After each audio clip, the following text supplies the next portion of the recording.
Hello, fabulous Aries. Welcome to your horoscope for the month of December 2014, Love Focus. I am your astrologer, Nadiya Shah. Thank you for being here. This month, where it comes to love, there are two main focuses or ways in which your lessons in love are likely to manifest. So one of the first ways in which I see this manifesting for you where it comes to love has to do with the fact that Jupiter, currently in a part of the sky for you that has to do with romance and the feelings of love, will stand still in the sky and begin to go backwards. And what else I'm seeing for you, playing out for you, is the fact that we will have Venus speaking with Uranus in your sign in a type of conversation that denotes a need for change, and especially identifying a need for change, effectively activating what is called the Uranus-Pluto square that I've been talking about for the last couple of years, generation defining times, and you're right at the center of it, you're right at the core of it, and love is going to speak to you in this regard.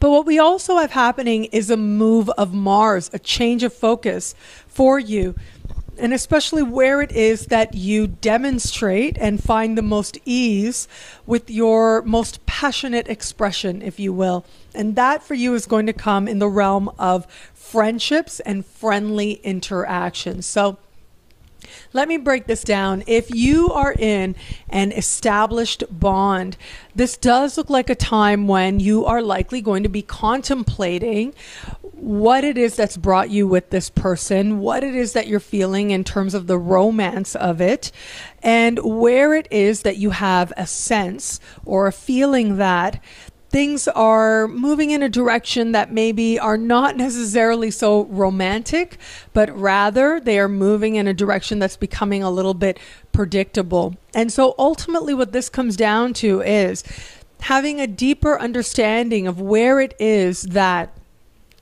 not only the sense of where you end and your partner begins, but rather I see this as having an understanding that there's a certain type of happiness and a certain type of fulfillment that can't come from another person, that has to come from within you, and that you are responsible for that. And so having this clear understanding is great because it puts power in your hands. It gives you a sense of not only where it is that you can create more happiness for yourself, create more fulfillment for yourself, but also allows you to understand the love that you do have with your partner that much more deeply and that much more richer as well. So I do see some key moments, especially in the first part of the month, playing out for you where these larger lessons are going to become more evident for you. There's also an understanding here for those of you, again, who have, maybe you have children together as well. There's going to be a deepening of an understanding of where it is that the two of you are parents, but where it is that you also have your own relationship with each other and how you are going to balance that. Because very often when people, or sometimes when people have children, very soon the children just become the focus and they start to see themselves as parents.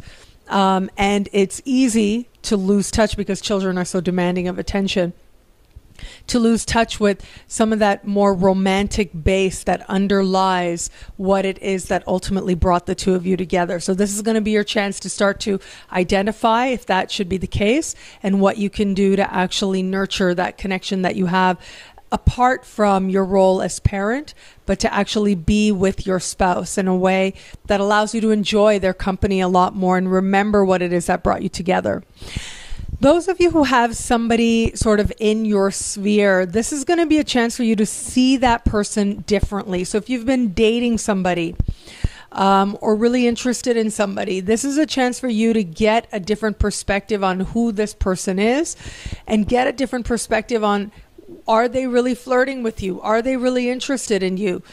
Now is going to be a time when you start to look at and you start to get more honest with yourself about what's happening there, not only in terms of why you're drawn to this person, but also just in terms of your understanding as to what message are you actually getting? What is your behavior in this? What is their behavior in this?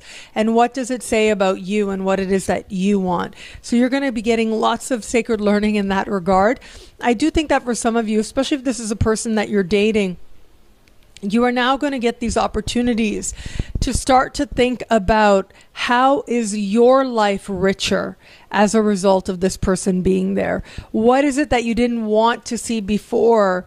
And now you have no choice but to look within and look at yourself and look at what has been and decide how it is that you're going to go forward from there.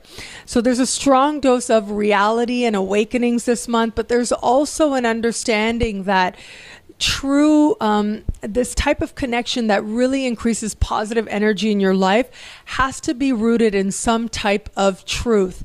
It can't all be you. It can't all be you saying, yes, this is so great, I love being in love, without you actually honoring and seeing this person and what value they actually bring into your life.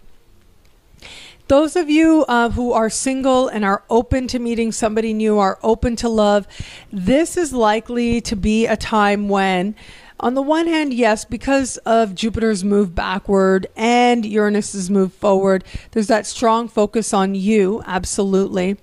But I really find very intriguing about what's taking place this month is the fact that Venus will be, as I said, activating some very key and powerful conversations this month for you. And so when I look at that, to me, this suggests a deepening understanding of what you're actually going for, and the idea that you want somebody who actually fits into a larger perspective, a bigger picture, is all going to come into focus for you, as well as going to become important for you as well.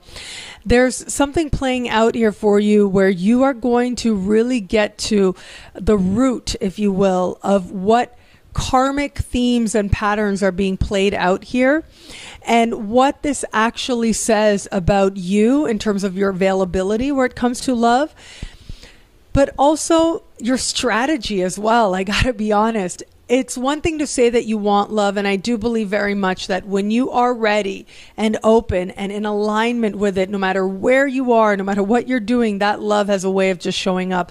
When you feel like you're in that space of contentment, you attract people who further affirm that very feeling.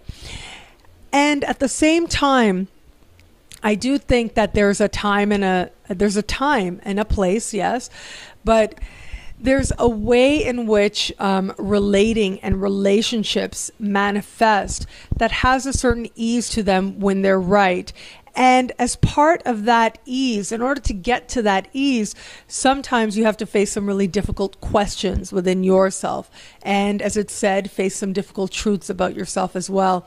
And it is that kind of month, I'll be really honest with you, especially for those of you who are single and open to love and wanting love. This is a chance for you to look at if there's been any element there of you being, and I hate to say this, but I'll be really honest, if there's been a part of you that's been kind of picky as a way of protecting yourself, that is going to become very evident to you now.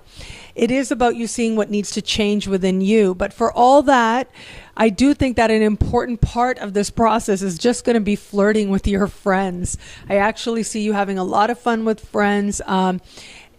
Again, it might, if you're open to love, you're single, it might even get a little frisky with a friend as well. And so it's up to you to decide how far you want that to go.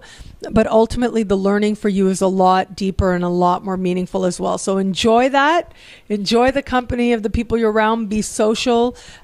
Be open as well. And at the same time, know that it is those very experiences that are part of fueling a larger transformation as well.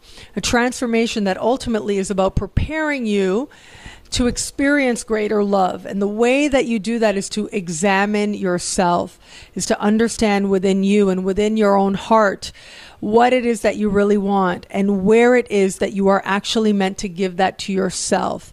Where that is reasonable, you will find ways to affirm your own happiness. And from that place of happiness, love and attracting love into your life becomes the natural result.